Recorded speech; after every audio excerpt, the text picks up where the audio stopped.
It is said that 53 years after his liberation, he returned from the golden cloud to take up once again the gauntlet of heaven, to oppose the order of life and the gods who ordained it so.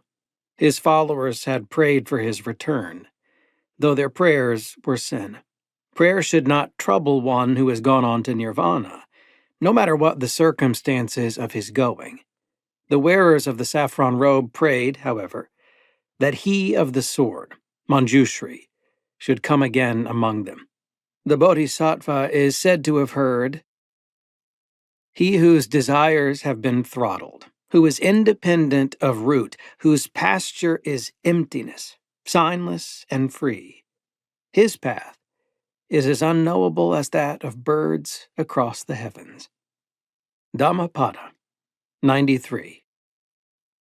His followers called him Mahasamatman and said he was a god.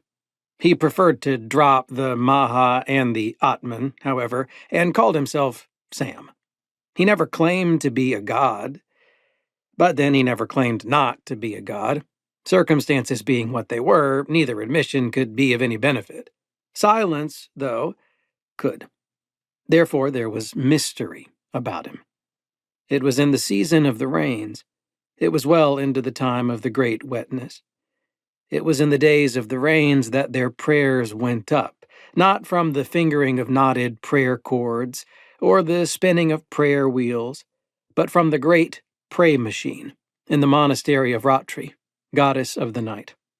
The high-frequency prayers were directed upward through the atmosphere and out beyond it, passing into that golden cloud called the Bridge of the Gods, which circles the entire world, is seen as a bronze rainbow at night, and is the place where the red sun becomes orange at midday. Some of the monks doubted the orthodoxy of this prayer technique, but the machine had been built and was operated by Yamadharma, fallen of the celestial city.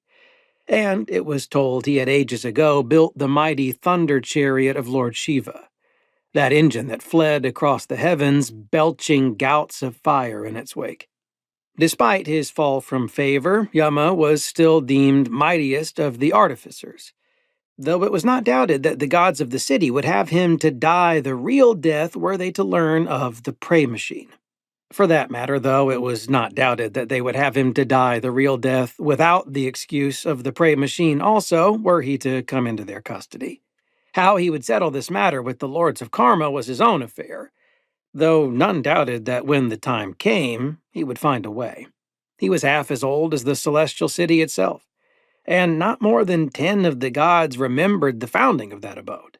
He was known to be wiser even than the Lord Kubera in the ways of the universal fire. But these were his lesser attributes. He was best known for another thing, though few men spoke of it. Tall, but not overly so. Big, but not heavy. His movements slow and fluent. He wore red and spoke little. He tended the pray machine, and the giant metal lotus he had set atop the monastery roof turned and turned in its sockets. A light rain was falling upon the building, the lotus, and the jungle at the foot of the mountains. For 6 days he had offered many kilowatts of prayer, but the static kept him from being heard on high. Under his breath, he called upon the more notable of the current fertility deities, invoking them in terms of their most prominent attributes. A rumble of thunder answered his petition, and the small ape who assisted him chuckled.